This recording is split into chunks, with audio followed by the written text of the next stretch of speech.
জান্নাতীরা যখন জান্নাতের মধ্যে চলে যাবে, জান্নাতে যাওয়ার আগ পর্যন্ত প্রত্যেকটা মানুষ সর্বোচ্চ চিন্তায় থাকবে। সেই দিন মানুষেরা প্রত্যেকে নিজের চিন্তায় বিভোর থাকবে। কোরআনুল কারীমের মধ্যে আল্লাহ তাআলা বলেন, ইয়াউমা ইয়াফিরুল মারউ মিন আখিহি ওয়া উম্মিহি ওয়া আবিহি ওয়া সাহিবাতিহি ওয়া বানিহি লিকুল্লি ইমরিইম মিনহুম ইয়াউমাইযিন শা'নুন ইউগনিহি। সেই দিন তো এমন একদিন, দুনিয়ায় ভাইয়ের সাথে কত মহব্বত, সেই দিন ভাইয়ের থেকে পালাবে। চিন্তা করবে যদি ভাইয়ের সাথে দেখা হয়, একটা নেকি যদি চায়া বসে, পালায় চলে যাবে। বাবার থেকে পালাবে, মার থেকে পালাবে, স্ত্রীর থেকে পালাবে, সন্তানের থেকে পালাবে। কেউ চাইবে না পরিচিত কারোর সাথে দেখা হয়ে যাক। দেখা যদি হয়েও যায়, সে পরিচয়কে অস্বীকার করবে। সবাই তো করবে। যেই মা 10 মাস গর্ভে ধারণ করছে, 2 বছর দুধ পান করিয়েছে নিঃস্বার্থে, দুনিয়ার মানুষের মধ্যে নবীর কথা পড়ে, অন্যান্য মানুষের মধ্যে যে সবচাইতে নিঃস্বার্থভাবে ভালোবাসে সে হলো মা। ওই কঠিন মুসিবত কিয়ামতের দিন মা তার সন্তানের পরিচয়কেও অস্বীকার করবে। এমন কঠিন একদিন সেই দিন। সেজন্য প্রত্যেকটা মানুষ পেরেশানি। কিন্তু যখন মানুষ জান্নাতে চলে যাবে, এখন তো আর চিন্তা টিন্তা নাই, টেনশন আছে, ওখানে তো সালাম, শান্তি আর শান্তি। জান্নাতীরা জান্নাতে গিয়ে এবার তাদেরকে খুঁজতে থাকবে, দুনিয়াতে যাদের সাথে তার সম্পর্ক ছিল, খুঁজতে থাকবে কোথায় তারা। সবাইকে তো পাবে না, একসাথে স্কুলে পড়ছে, একসাথে খেলাধুলা করছে, সে জান্নাতি, দেখা যাবে তার আর এক বন্ধু সে হয়ে গেছে জাহান্নামী। কোথায় তারা? আল্লাহ রাব্বুল আলামিন জান্নাতি আর জাহান্নামীদের মধ্যে কথোপকথনের ব্যবস্থা করে দিবেন। জান্নাতি আর জাহান্নামীদের মধ্যে কথোপকথনের ব্যবস্থা আল্লাহ তাআলা করবেন। প্রথমত, যখন জান্নাতীরা জাহান্নামীদের ওই অবস্থান দেখতে পাবে, কষ্ট দেখতে পাবে, তখন তারা যেই নিয়ামত পেয়েছে, জান্নাত পেয়েছে, এই জান্নাত পাওয়ার কৃতজ্ঞতা আল্লাহ তাআলার কৃতজ্ঞতা আরো বাড়ায়া দিবে। যখন কেউ শুধু শান্তির মধ্যে থাকে, কষ্টের ব্যাপারে তার কোনো জ্ঞান থাকে না, সে এই শান্তির মর্ম বুঝতে পারে না। জাহান্নামীদের ওই দুর্দশা দেখে জান্নাতীরা বুঝতে পারবে আল্লাহ তাআলা কত মেহেরবানি আমাদের উপর করছেন। জান্নাতীরা পরস্পর কথাবার্তা বলবে। ফি জান্নাতি ইয়াতাসাআলুনা আনিল মুজরিমিন। তাফসীরে ইবনে কাসীরের মধ্যে আসছে, জান্নাতীরা পরস্পর বলাবলি করবে, জান্নাতীরা জাহান্নামীদেরকে জিজ্ঞাসা করবে। আল্লাহ তাআলা কত সুন্দরভাবে এই কথোপকথনের কথা আমাদেরকে জানায় দিয়েছেন। ফি জান্নাতি ইয়াতাসাআলুনা আনিল মুজরিমিন মা সালাকাকুম ফি সাকার। মুজরিম তথা পাপী জাহান্নামীদের কাছে তারা জানতে চাইবে, মা সালাকাকুম ফি সাকার, কোন জিনিস তোমাদেরকে এই জাহান্নামে আনলো, কোন কারণে জাহান্নামে তোমরা আসতে বাধ্য হইলা। এবার জাহান্নামীরা জাহান্নামে যাওয়ার কারণগুলো বলবে। অল্প সময়ে এই কারণগুলো যাই না, আমরা ইনশাআল্লাহ আলোচনা শেষ করে দেব। জাহান্নামীরা জাহান্নামে যাওয়ার কারণগুলো এবার তারা বলবে। এই সূরার মধ্যে 4টি কারণ জাহান্নামীরা তাদের জাহান্নামে যাওয়ার কারণ হিসাবে উল্লেখ করবে। কয়টা কারণ? 4টা কারণ। এই 4 কারণ, জাহান্নামে যাওয়ার 4 কারণ যদি আমাদের কারো মধ্যে থাকে, বিপদের বিষয় না? সেজন্য ওই 4 কারণ যদি আমাদের কারো মধ্যে থাকে, ওই মন্দ কারণগুলো বের করতে হবে, নাইলে বলা যায় না এই কারণে আল্লাহ না করুন জাহান্নামে যাওয়া লাগতে পারে। জাহান্নামীরা বলবে, ক্বালু লাম নাকু মিনাল মুসাল্লিন। 1 নাম্বার কারণ, আমরা মুসল্লি ছিলাম না। আমরা তো মনে করি সপ্তাহে একদিন নামাজ পড়লেই সে মুসল্লি, বিষয়টা এমন নয়। আমার আগে হযরত আরশের ছায়ায় যেই 7 শ্রেণীর মানুষ স্থান পাবে, এর মধ্যে একজন হলো সেই ব্যক্তি রাজুলুন কলবুহু মুআল্লাকুন বিল মাসাজিদ। ওই ব্যক্তি যার অন্তর সর্বদা মসজিদের সাথে থাকে, সে হলো অরিজিনাল মুসল্লি। আর যেই ব্যক্তির অন্তর সর্বদা মসজিদের সাথে থাকে, সে কখনো নামাজ ত্যাগ করে না, সে কখনো নামাজ পরিত্যাগ করে না, বরং তার দুনিয়ার মধ্যে সবচাইতে গুরুত্ব যেই ব্যাপারে থাকে সেটার নাম হলো নামাজ। জাগতিক যত ব্যস্ততা তার থাকুক না কেন, নামাজের সময় হলে তার অন্য কোনো কিছুর আর পেরেশানি থাকে না, সব নামাজের দিকে সে ঝুঁকিয়ে দেয়, নামাজের ব্যাপারে সে চিন্তিত বেশি থাকে। আচ্ছা একটু বলেন তো, দুনিয়ায় আমাদের দেশ 92% মুসলমানের দেশ। কিছু জিনিস আছে শুধু দাবি করলে হয় না। 92% মুসলমানের দেশ, আমরা দাবি করি, কিন্তু জরিপ হলো আমাদের দেশে যত মুসলমান আছে, এই মুসলমানদের মধ্যে শতকরা 10 ভাগও নয়, বরং তার অনেক কম। 7-8% মানুষ সর্বোচ্চ 5 ওয়াক্ত নামাজ পড়ে। বাকি 93% মুসলমানের হিসাবে 93% মুসলমান 5 ওয়াক্ত নামাজ পড়ে না। ঢাকা শহর সহ আমাদের গ্রাম অঞ্চলগুলোতেও জুমার দিন মসজিদ ভরে যায়, 5-7 তলা মসজিদ ভরে, বিশাল রাস্তায় জায়গা থাকে না, জ্যাম লেগে যায় ঢাকার মধ্যে। যেই মসজিদে জুমার সময় 7 তলা ভরে, রাস্তা ভরে গেছে সব, ওই মসজিদে আসরের নামাজে নিচের তলায় অর্ধেক ভরে না। অবস্থা কি চিন্তা করেন। জুমার নামাজ এত মানুষ পড়ে, এরপরেও জরিপ হলো যে বাংলাদেশে অর্ধেক মুসলমানও জুমার নামাজ পড়ে না। তার মানে হিসাবে আমরা মুসলমানের সংখ্যা যা, তার অর্ধেক ফুল ফিল বেনামাজি, জুমার নামাজও পড়ে না। এগুলা এমনি মুসল্লি তো হইতে পারে নাই, সাপ্তাহিক মুসল্লি হইতে পারে নাই তারা। অথচ চিন্তা করে দেখেন নামাজ কত গুরুত্বপূর্ণ একটা ইবাদত। যে কথা বলতে চেয়েছিলাম, দুনিয়ার মানুষ যারা বেনামাজি, নামাজ পড়ে না, নামাজের গুরুত্বটা কিন্তু বোঝে, নামাজ যে ফরজ এটা বোঝে, কিন্তু নামাজ পড়ে না। এর কারণটা কি? আপনাদের বাজারে যারা বেনামাজি, জিজ্ঞাসা করবেন, ব্যবসায়ী যদি হয়, নামাজ পড়ো না কেন? বলে ভাই আসর মাগরিব এশা এই 3 ওয়াক্ত এমন এক ওয়াক্ত, এই টাইমে দোকানের মধ্যে ক্রেতা আসে বেশি, তাই না? তার মানে সে নামাজ না পড়ার কারণ হলো জীবিকা উপার্জন, রিজক অন্বেষণ করতে গিয়ে সে নামাজ পড়ে না। যেই ব্যক্তি রিক্সা চালায়, অটো চালায়, সিএনজি চালায়, জিজ্ঞাসা করেন নামাজ পড়ো না কেন? সে বলবে সময় পাই না, পেটের চিন্তা কইরাই তো অস্থির, কামাই রোজগার ভালো হয় না, নামাজ পড়বো কেমনে? আমাদের একটা চিন্তাধারা এমন হয়ে গেছে যে আমরা মনে করি শরীয়তের বিধিবিধানগুলা মান্য করলে শুধু মনে হয় পরকালের কল্যাণ, দুনিয়ার কোনো মনে হয় কল্যাণ নাই। আমাদের ধারণাটা ওইরকম যে আমরা যদি শরীয়তের হুকুম আহকাম মেনে চলি, লাভ পরকালে, দুনিয়ার মনে হয় কোনো লাভ নাই। যদি দুনিয়ার লাভটা বুঝতো সাধারণ মানুষ, ব্যবসায়ী দোকান বন্ধ করে তাহলে নামাজ পড়তো। আল্লাহ তাআলা কত সুন্দরভাবে জানায় দেন, নামাজ পড়লে শুধু পরকালের লাভ না, দুনিয়ার লাভ আছে না নাই?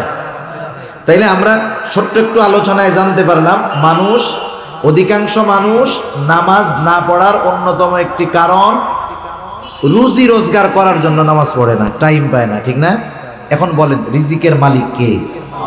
আর একটু জোরে কর না, কে? আল্লাহ তাআলা কি বলেন আমরা একটু শুনি। আল্লাহ তাআলা বলেন, ওয়া'মুর আহলাকা বিস-সালাতি ওয়াসতাবির আলাইহা লা নাসআলুকা রিজকা। আল্লাহ রাব্বুল আলামিন বলেন, ওয়া'মুর আহলাকা বিস-সালাতি ওয়াসতাবির আলাইহা, তুমি তোমার পরিবার পরিজন অধীনস্থদেরকে নামাজের আদেশ করো, তো তারাও পড়বে, তাদেরকেও পড়াও, তুমিও তার উপরে অটল থাকো, তুমিও নামাজি হও। কারণ একা নামাজ পড়লে হবে না, একা জাহান্নাম থেকে বাঁচলে হবে না। কারণ আল্লাহ তাআলা বলেন, ইয়া আইয়ুহাল্লাযীনা আমানু কু আনফুসাকুম ওয়া আহলিকুম নারা। আল্লাহ তাআলা বলেন, হে ঈমানদারেরা, তুমি নিজে এবং তোমার অধীনস্থদেরকে জাহান্নামের আগুন থেকে বাঁচাও। দুনিয়ার অনেক নেককার মানুষ, ভালো মানুষ, দিনদার মানুষ, আখিরাতে এই যে তার অধীনস্থদেরকে দ্বীনের উপরে চলার আদেশ নির্দেশ না দেওয়ার কারণে দুনিয়ায় ভালো আমল করনেওয়ালা লোকটা কিয়ামতে এদের কারণে ধরা খেয়ে যাবে। এজন্য আমরা অনেক সময় অনেক মানুষ আছে ঘরের থেকে ফজরের নামাজ পড়তে বের হয়, দরজাটা এত আস্তে খোলে যাতে আওয়াজে ছেলে মেয়ে স্ত্রী সন্তানের ঘুম না ভাঙা যায়। একা একা নামাজ পড়ে চলে আসছে, ঘরের সবাই ঘুমাইতেছে না, সেইটা সে তো মনে করতেছে আমি নামাজ পড়ে আসলাম। সে তো তার সন্তান, অধীনস্থ পরিবার পরিজন এদেরকেও জাহান্নামের দিকে ঠিক ঠেলা দিল। ওদেরকে ঠেলে দেওয়ার কারণে ওরাও টাই না, ওই নামাজিকে ওরাও জাহান্নামে নিয়ে যাবে। একা পড়ছে, এদের পড়তে বলে নাই। সেজন্য আল্লাহ তাআলা জানায় দিলেন, অধীনস্থদেরকে নামাজের আদেশ করো আর তুমি এই নামাজের উপরে অটল থাকো। লাভটা কি হবে? আল্লাহ তাআলা বলেন, লা নাসআলুকা রিজকা, আমি তোমাদের কাছে রিজিক চাই না, বরং তোমরা নামাজ যদি পড়ো, অধীনস্থদেরকে যদি পড়াও, লাভ তোমাদের। প্রথম লাভ দুনিয়ার।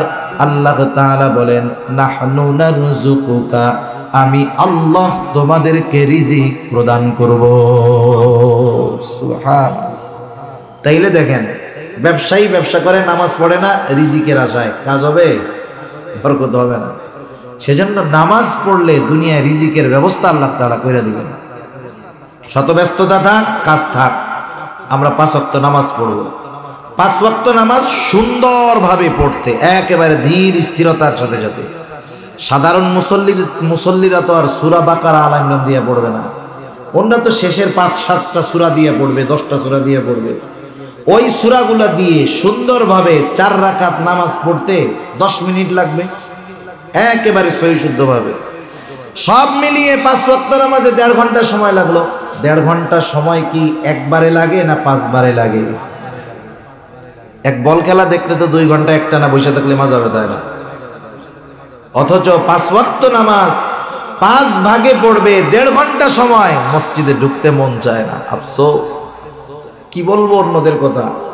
কত জায়গায় কত মুরব্বী আছে, দাড়িটা পাইকে গেছে, চামড়া ঢিল হয়ে গেছে, ঝুলে গেছে, চোখ কোটরের মধ্যে চলে গেছে, 70-75 বছর বয়স, মসজিদের পাশে 4 দোকান, বসে দীর্ঘ সময় বসে চা খায়, টেলিভিশন দেখে, বিড়ি খায়, পান চাবায়, পাশে আজান হয়, নামাজ হয় মসজিদে। আল্লাহর বান্দা ঢুকতে পারে না। নসিব বড় খারাপ। সেজন্য জাহান্নামীরা বলবে, আমরা মুসল্লি ছিলাম না, আমরা মুসল্লি হব। মুসল্লি শুধু নিজে হলে হবে না, অধীনস্থদেরকেও মুসল্লি বানাতে হবে। নামাজ কত বড় গুরুত্বপূর্ণ ইবাদত, রাসূল আকরাম সাল্লাল্লাহু আলাইহি ওয়াসাল্লাম জানায় দেন, আস-সালাতু ইমাদুদ্দিন, মান আকামাস সালাতা ফাকাদ আকামাদ-দ্বীন ওয়া মান তারাকাহা ফাকাদ হাদামাদ-দ্বীন। নবীজি সাল্লাল্লাহু আলাইহি ওয়াসাল্লাম বলেন, নামাজ হলো দ্বীনের স্তম্ভ। মান আকামাস সালাহ, যে নামাজ কায়েম করে সে দ্বীন প্রতিষ্ঠা করে। সুবহানাল্লাহ।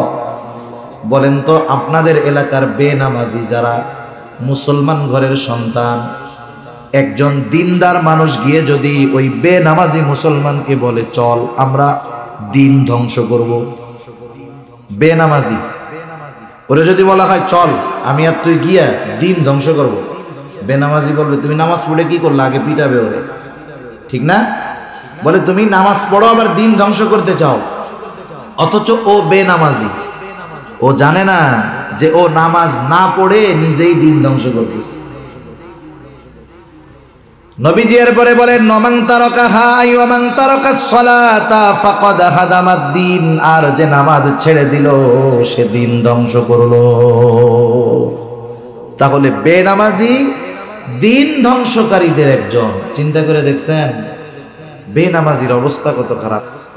নামাজ তো এমন এক ইবাদত, নামাজের মাধ্যমে আল্লাহ তাআলার সাথে বান্দা সবচাইতে নৈকট্য অর্জন করে। শুধু তাই না, দুনিয়ার প্রয়োজন নামাজের মাধ্যমে আল্লাহ তাআলার কাছ থেকেই প্রয়োজন মেটানো যায়। সালাতুল হাজতের মাধ্যমে দুনিয়ার প্রয়োজন মেটানো যায়। শুধু তাই না, নামাজের মাধ্যমে আল্লাহ রব্বুল আলামিনের সাথে বান্দা কথোপকথনে লিপ্ত হয়ে যায়। বান্দা সূরা ফাতিহা যখন পড়া শুরু করে, প্রত্যেক আয়াত পড়ে আর প্রত্যেক আয়াত তিলাওয়াতের পরে আল্লাহ তাআলা জবাব দেয়, সুবহানাল্লাহ। বান্দা সেজদার মাধ্যমে আল্লাহ তাআলার সবচাইতে নৈকট্য অর্জন করে। ওয়াসজুদ ওয়াকতারিব, সেজদা করো আর নৈকট্য অর্জন করো, সুবহানাল্লাহ। রাসূল আকরাম সাল্লাল্লাহু আলাইহি ওয়াসাল্লাম অন্তরের প্রশান্তি আনয়নের জন্য সালাত নামাজ পড়তেন। নবীজির নামাজের ইতিহাস বললে তো লম্বা সময় লাগবে। আমরা তো ফরজটাই ঠিক মতো পড়ি না। পড়বো তো ইনশাআল্লাহ, আল্লাহ তৌফিক দান করুন। যারা পড়ি তো আলহামদুলিল্লাহ, যারা পড়ি না তারা পড়বো। 2 নাম্বার কারণ হিসাবে জাহান্নামীরা বলবে ওয়ালাম নাকুনু তুইমুল মিসকিন, আমরা মিসকিনদেরকে খানা প্রদান করতাম না, মিসকিনদেরকে খানা দিতাম না। স্বাভাবিকভাবে সাধারণভাবে যে কাউকে খানা খাওয়ানো এটা কিন্তু ফজিলতের কাজ। রাসূল আকরাম সাল্লাল্লাহু আলাইহি ওয়াসাল্লামের কাছে একজন এসে জিজ্ঞাসা করতেছে আইয়ুল ইসলামি খাইর, ইসলামের মধ্যে উত্তম কাজ কোনটা? নবীজি সাল্লাল্লাহু আলাইহি ওয়াসাল্লাম ছিলেন উম্মতের রূহানি ডাক্তার। দেখা যায় তো একই প্রশ্ন একাধিক ব্যক্তি করেছে, কিন্তু এক একজনের জন্য তিনি এক এক ধরনের উত্তর দিয়েছেন। এই ব্যক্তি প্রশ্ন করলো আইয়ুল ইসলামি খাইর, নবীজি সাল্লাল্লাহু আলাইহি ওয়াসাল্লাম বললেন তুতঈমুত তাআম ওয়া তাকরাউস সালাম আলা মান আরাফতা ওয়া মান লাম তারিফ, তুমি খানা খাওয়াও, মানুষকে খানা খাওয়াও, আর পরিচিত অপরিচিত সবাইকে বেশি বেশি সালাম প্রদান করো। এ দুটা ইসলামে উত্তম কাজ, সাধারণভাবে খানা খাওয়ানো। কিন্তু এটা বুঝতে হবে যে সাধারণভাবে খানা খাওয়ানোর সিস্টেমটাও ঠিক হইতে হবে। আপনাদের এলাকার খবর জানি না, এখন তো মানুষকে দাওয়াত দেয় পাবার আশায়। আগের মুরব্বীদের কাছে শুনছি, মুরব্বীদেরকে শেষ সময় দেখছি ওনাদের দূর সম্পর্কের আত্মীয়, দূর সম্পর্কের আত্মীয়, রক্তীয় সম্পর্কের না। 5-6 প্যাঁচ দিয়া এরপরে খালাতো ভাই, আপন ভাই তো নাই। 5-7 প্যাঁচের পরে এরপরে কি খালাতো ভাই। ওই খালাতো ভাইয়ের মেয়ের বিবাহ, দাওয়াত দেয় নাই কেন? এই জন্য রাগ হইছে, কথা কয় না, অভিমান করছে যে তোমার মেয়ে বিবাহ দিলা আমাকে দাওয়াত দিলা না, রাগ হইছে। আর এই জামানায় যাকে দাওয়াত দেওয়া হয়, দাওয়াত দিলে খুশি তো বহুত দূর, টেনশনে পড়ে যায় যে কমিউনিটি সেন্টারে সব আটকাইয়া খাওয়াইয়া দাওয়াইয়া পাশে সামনে টেবিল নিয়ে বসে থাকবে, টাকা না দিয়ে উপায় আছে। এই জামানায় মানুষ দাওয়াত দেও বাইসা বাইসা, যাদেরকে দাওয়াত দিলে বড় বড় নোট দিবে এদেরকে দাওয়াত দেয়। এই দাওয়াত খাওয়ানোতে কোনো লাভ নাই, কারণ এই দাওয়াত তো প্রতিদানের আশায় খাওয়াইতেছে, ঠিক কিনা বলেন? আরো কত খাওয়ানো আছে, সব খাওয়ানোর কথা সব জায়গায় কইতে হয় না। তা যাই হোক, এই একটাই বলি, প্রতিদানের আশায় যদি খাওয়ায় কোনো লাভ নাই। আর যদি আল্লাহর জন্য খাওয়ানো হয়, একজন ধনী মানুষ হতে পারে, তারে খাওয়াইলাম আল্লাহর জন্য, ওই খাওয়ানোর মধ্যেও ফজিলত আছে, ঠিক কিনা? এটা সাহাবাদের একটা গুণ, তারা মানুষরে খানা খাওয়াইতেন প্রতিদানের আশায় নয়।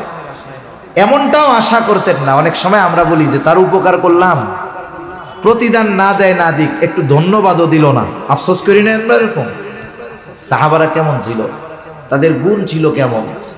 তারা মানুষকে খানা খাওয়াইতো কেন? আল্লাহ তাআলা বলেন ইন্নামা নুতঈমুকুম লিওয়াজহিল্লাহ লা নুরিদু মিনকুম জাযাআন ওয়ালা শুকুরা। তারা বলে ইন্নামা নুতঈমুকুম লিওয়াজহিল্লাহ, আমরা তোমাদেরকে খানা খাওয়াইছি আল্লাহর জন্য। যেহেতু আল্লাহর জন্য খানা খাওয়াইছি, লা নুরিদু মিনকুম জাযাআ, আমরা তোমাদের কাছে কোনো প্রতিদান চাই না। প্রতিদান তো বহুদূর, ওয়ালা শুকুরা, কৃতজ্ঞতা প্রকাশ করো তথা ধন্যবাদ দাও, এটাও চাই না। আর আমরা কি করি? দাওয়াত দিয়া কমিউনিটি সেন্টারের মধ্যে ঢুকাইয়া বাইরে হওয়ার দরজা একটা, লজ্জায় হইলেও টাকা দেওয়াই লাগবে। এই ধরনের দাওয়াত আত্মার সম্পর্ক বাড়ায় না, বরং এ ধরনের দাওয়াত ইউরোপ আমেরিকানদের সিস্টেম, তাদের কালচার। তারা পেইং গেস্ট রাখে, পেইং গেস্ট। বাসায় মেহমান থাকে ঠিক, কিন্তু টাকা দিয়ে খাওয়ান লাগে। এটা মুসলমানের কালচার না। এজন্য আমরা সাধারণভাবে মানুষরে খানা খাওয়াবো, এটা তো ভালো কাজ। এখন এই খাবারটা যদি মিসকিন অসহায় রে খাওয়ানো হয়, তেলও মাথায় তেল দিলে ওতে কোনো দাম পাওয়া যায় না। যে প্রতিদিন ভালো খায় তারে ভালো খাওয়াইয়া সুনাম হয় না, দোয়া পাওয়া যায় না। বরং খাওয়ানোর পরে সে আগে 5 দিন যা খাইছে এটার সাথে এটার কম্পেয়ার করে, কি বলে যে আরে গতকাল যে গোশটা খাইলাম মেজবানির গোশ, ওটা যে মজা লাগছে, আজকে এটা জাল বেশি হয়ে গেছে। ও তো প্রতিদিন খায়, এই জন্য খাওয়ার পরে শুকরিয়ার টাইম তো নাই। ও কম্পেয়ার করে, তুলনা করে, আগের দিনেরটা কেমন হয়েছে, ওই বাড়িরটা কেমন হয়েছে, ওই হোটেলেরটা কেমন হয়েছে। কিন্তু আমি আপনি যদি একজন অসহায়রে খাওয়াই যে 1 মাস গরুর গোশতের গ্রানই পায় নাই, লবণ কম হইল না বেশি হইল, ঝাল হইল না কম হইল, ওইটা দেখবে না, ও খাইয়া খুশি হয়ে যাবে, ঠিক কিনা বলেন? সেজন্য মিসকিনদেরকে খানা খাওয়ানো বড় ফজিলতের কাজ। আমার কাছে সামর্থ্য নাই, আমি খাওয়াইতে পারি না, আর একজনকে উৎসাহ দিব, নিরুৎসাহিত করব না। নিজে খানা খাওয়াইতে পারলে সবচেয়ে ভালো। আমি পারলাম না, আমার কাছে একজন আসছে সাহায্যের জন্য, ভাই 10টা টাকা দেন কিছু খাবো, আমার কাছে নাই। আমার বন্ধু পাশে আছে, আমি যদি তাকে বলি বন্ধু তুমি তাকে 10টা টাকা দাও, সে যদি দেয়, আমি 10 টাকা দান না করেও শুধুমাত্র সুপারিশ করার কারণে তার দানের সমপরিমাণ সওয়াবের মালিক আমি হয়ে যাব। প্রথম আমি নিজে খাওয়াবো যদি পারি, না পারলে আরেকজনকে কি দিব? উৎসাহ দিব, নিরুৎসাহিত করব না। এই নিরুৎসাহিত করা হলো আবু জেহেল মার্কা কাজ। সূরা মাউনের শুরুতে কাফেরদের 3টা বদঅভ্যাসের কথা আল্লাহ তাআলা বলছেন। কাফেরদের 3 বদঅভ্যাসের মধ্যে একটা কি?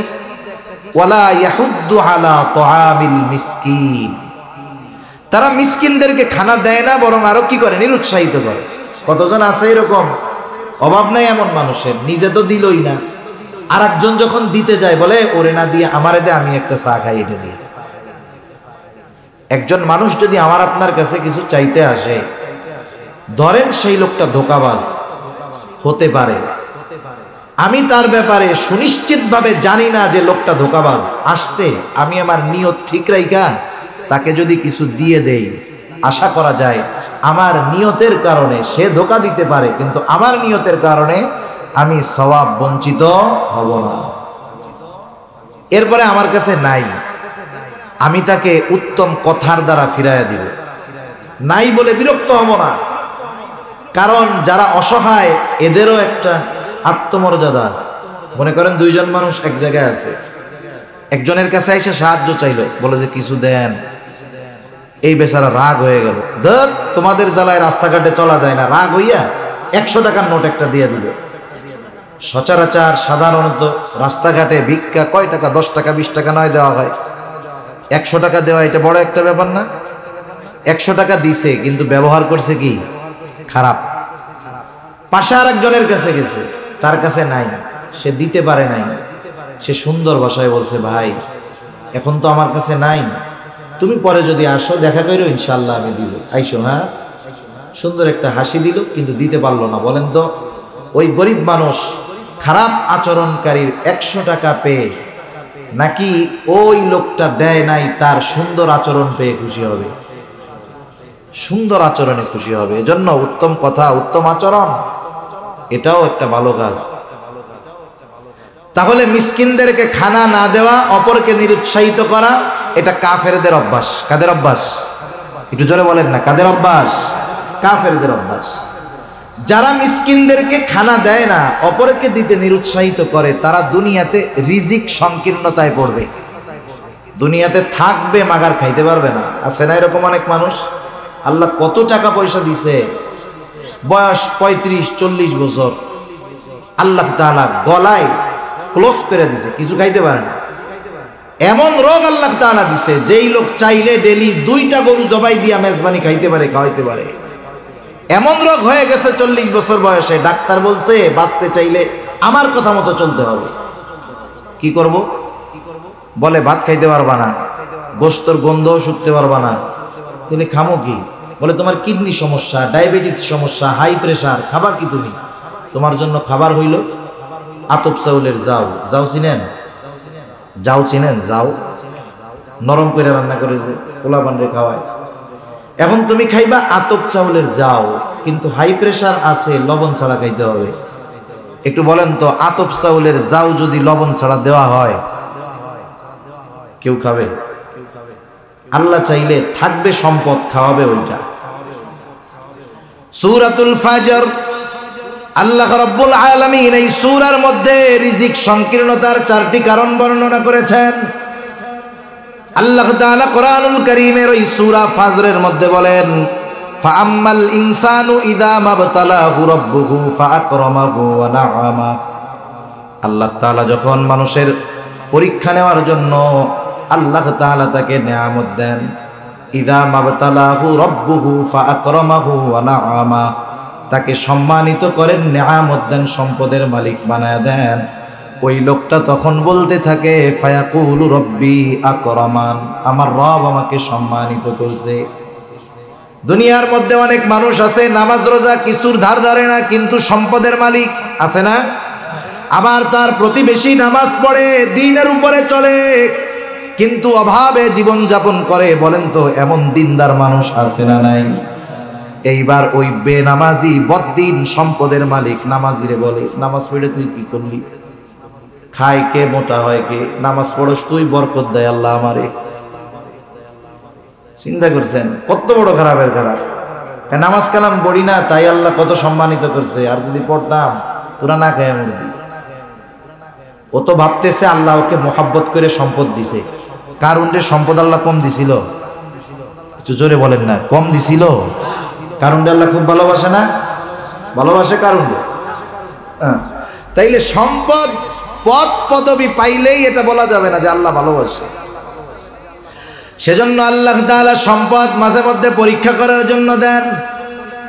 এরপরে যখন আল্লাহ তাআলা ওয়া আম্মাল ইনসানু ইযা মাবতালাহু ফাকাদারা আলাইহি রিজকাহ ফায়াকুলু রব্বি আহানান, আবার আল্লাহ তাআলা যখন মানুষের পরীক্ষা নেওয়ার জন্য রিজিকের মধ্যে সংকীর্ণতা দেন, সম্পদ কেড়ে নেন, সম্মান পদ পদবি সব কেড়ে নেন, এইবার ওই লোকটা যখন রিজিক সংকীর্ণতায় ভোগে, সে বলে ফায়াকুলু রব্বি আহানান, আমার রব আমাকে অসম্মানিত করেছে।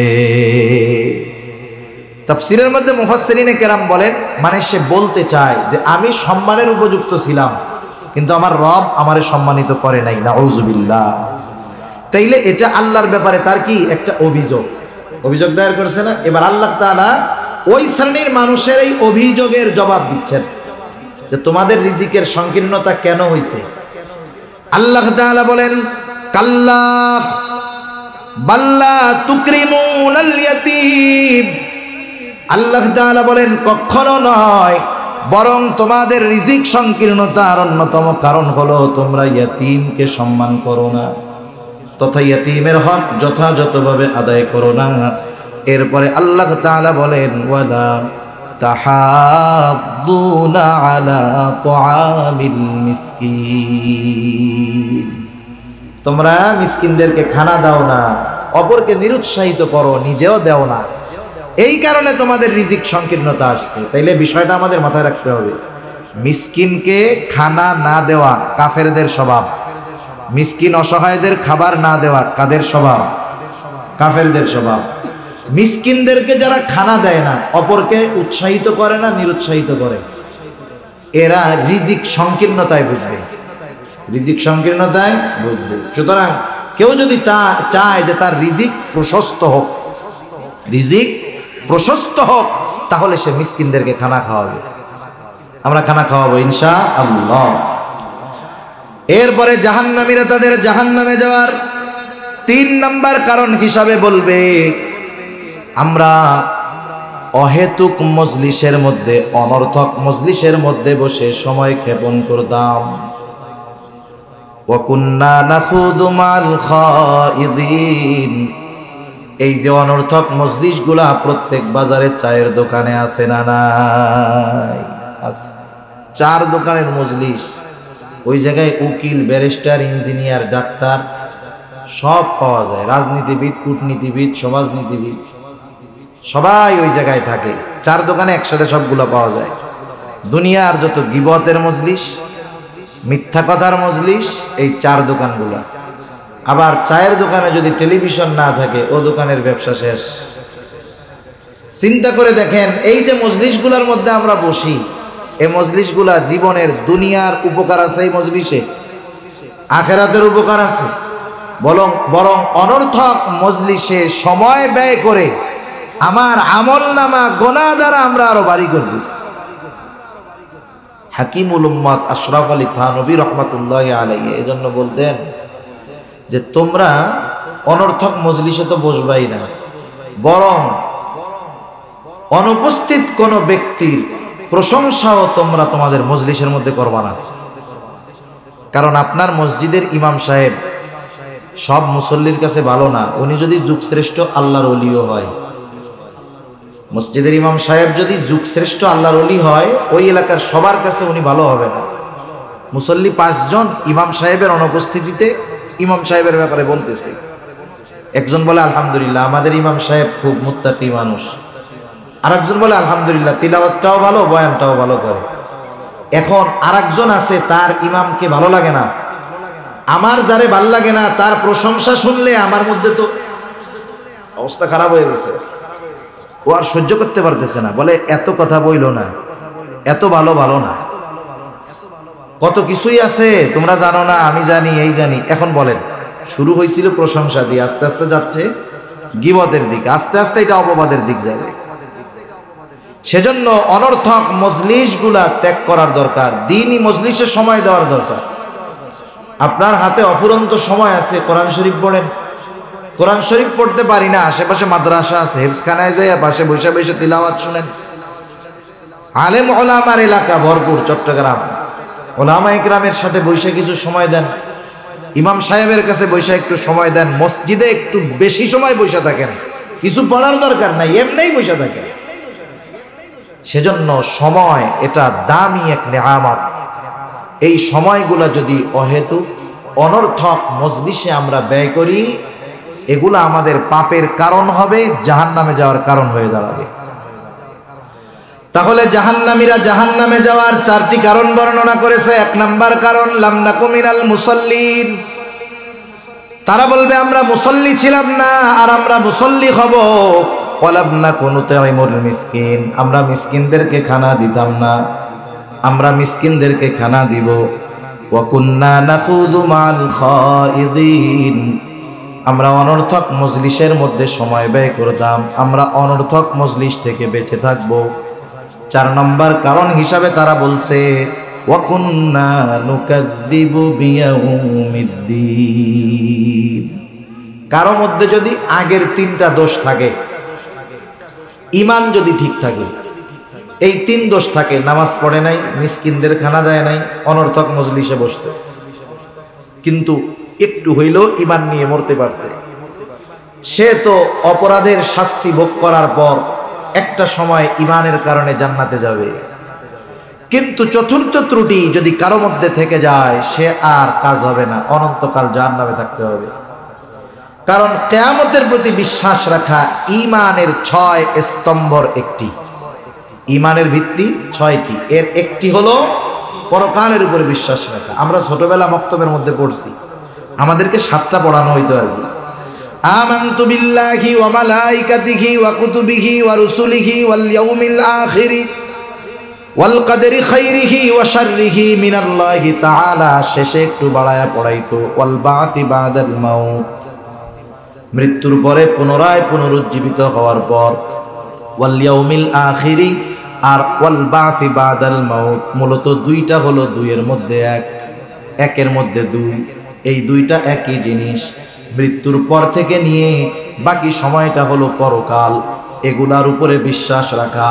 সেই জন্য ঈমানের 6 স্তম্ভর একটি হলো ওয়াল ইয়াউমিল আখিরি, কিয়ামতের উপরে বিশ্বাস রাখা। একটা মানুষ যদি পরকালকে অস্বীকার করে, পরকালকে অবিশ্বাস করে, নিঃসন্দেহে সে বেঈমান। আচ্ছা, জাহান্নামে যাওয়ার কারণ, কিয়ামতকে অস্বীকার করতাম, পরকালকে মিথ্যা মনে করতাম, মিথ্যা প্রতিপন্ন করতাম, এই কথাটা কেন বলা হইল? এই কারণটা কেন সামনে আনা হইল?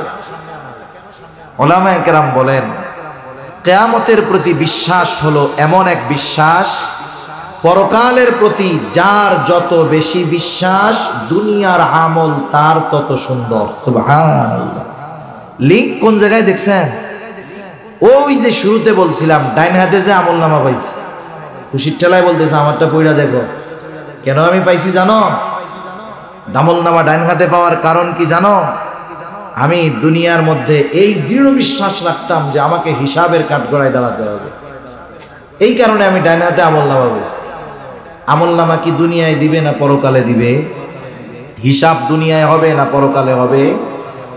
সেজন্য আখিরাতের জবাবদিহিতার ভয় মানুষকে বাস্তব মানুষে পরিণত করে। আল্লাহর সামনে জবাবদিহিতার ভয় মানুষের আমলকে সুন্দর করে। দুনিয়ার সিস্টেমটা দেখেন না, দুনিয়াতে যদি যেই এলাকায় যেই দেশে জবাবদিহিতা নাই, অপরাধের যথা উপযুক্ত শাস্তি নাই, সম্ভবত অ্যারিস্টটল উনি বলেছেন, যেই সমাজে, যেই রাষ্ট্রে, যেই দেশে অপরাধীর যথাযথ শাস্তি হয় না, ওই সমাজে আইন করে অপরাধ নির্মূল করা যায় না। অপরাধ নির্মূলের জন্য অপরাধীর যথা উপযুক্ত শাস্তি হতে হবে। কিন্তু বর্তমান দুনিয়ার দিকে তাকান, শুধু বাংলাদেশ না, তামাম দুনিয়ার দিকে তাকান, 7 খুন করে সে রাজার হালে থাকে, কিন্তু মাসি একটা মাইরা সে এখন ফাঁসির অপেক্ষায় বসে রয়েছে জেলখানায়।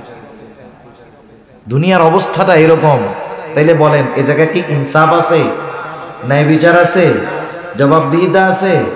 দেশের টাকা সব আর এক জায়গায় চলে যাচ্ছে, দুর্নীতির উপরে দুর্নীতি হচ্ছে, কোনো জবাবদিহিতা নাই, যার কারণে দিন যাচ্ছে, আইন কঠোর হচ্ছে, কিন্তু অপরাধ যাইতেছে না। এটা দুনিয়ারও নিজাম।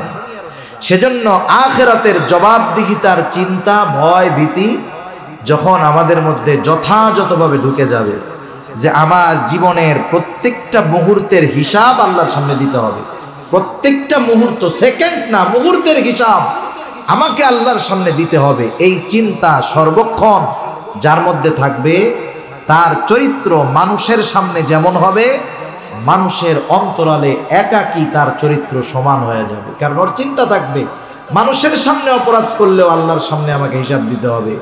একেবারে একাকী ঘরের মধ্যে অন্ধকারেও যদি আমি অপরাধ করি, এর হিসাব জবাবদিহিতা আমাকে আল্লাহর কাছে দিতে হবে। সেজন্য আখিরাতের চিন্তা মানুষের আমলকে সুন্দর বানায়। আখিরাতের প্রতি বিশ্বাস যার যত বেশি, দুনিয়ায় তার আমলটা তত সুন্দর হয়, তার আমলটা তত ভালো হয়, দুনিয়ার জীবনটা তার তত গোছালো হয়। এখন ওরা বলতেছে এইভাবে তো চলতেছে জীবন, দুনিয়ার জিন্দেগি তো এভাবে চলতেছে, হায়াত তো এক সময় শেষ হবে, তাই না? মালাকুল মউতের আগমনের মাধ্যমে হায়াত শেষ হবে। এবার তারা বলতেছে হাত্তা আতানাল ইয়াকিন, এভাবে চলতেছে, একটা সময় দৃঢ় সত্য আমাদের কাছে চলে আসলো। ইয়াকিন এর অর্থ, এর উদ্দেশ্য হলো মাউত। আল্লাহ তাআলা কোরআনুল কারীমের আরেক জায়গায় বলেন, ওয়া'বুদ রাব্বাকা হাত্তা ইয়াতিয়াকাল ইয়াকিন, আপনি আপনার রবের ইবাদত করেন কোন পর্যন্ত? হাত্তা ইয়াতিয়াকাল ইয়াকিন, দৃঢ় সত্যর আগমন পর্যন্ত, তথা মৃত্যুর আগ পর্যন্ত। এভাবে জীবন চলতেছে, একটা সময় মউত চলে আসছে, আমি আর ফিরে যেতে পারি নাই, ভালো কাজ করতে পারি নাই, তাওবা করতে পারি নাই, নেক আমল করতে পারি নাই। মৃত্যুর পরে যারা দুনিয়াতে ভালো কাজ করে না, গুনার কাজ করে, মৃত্যুর পরে আফসোস হবে, আকাঙ্ক্ষা হবে আবার দুনিয়ায় ফিরে আসতে যদি পারতাম, ভালো কাজ করতাম।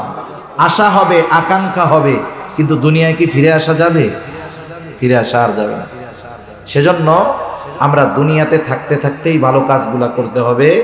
জাহান্নামীদের জাহান্নামে যাওয়ার যেই 4টি কারণ আমরা জানলাম, এগুলা যদি আমাদের মধ্যে থাকে, কারণগুলা বের করতে হবে। আল্লাহ সুবহানাহু ওয়া তাআলা আমাদের সবাইকে কথাগুলা অনুযায়ী যথাযথভাবে আমল করবার তৌফিক দান করুন। সকলে বলি আমিন, আরো জোরে বলি আমিন। ওয়া আখিরু দাওয়ানা আনিল হামদুলিল্লাহি রাব্বিল আলামিন। আসসালামু আলাইকুম ওয়া রাহমাতুল্লাহি ওয়া বারাকাতুহু।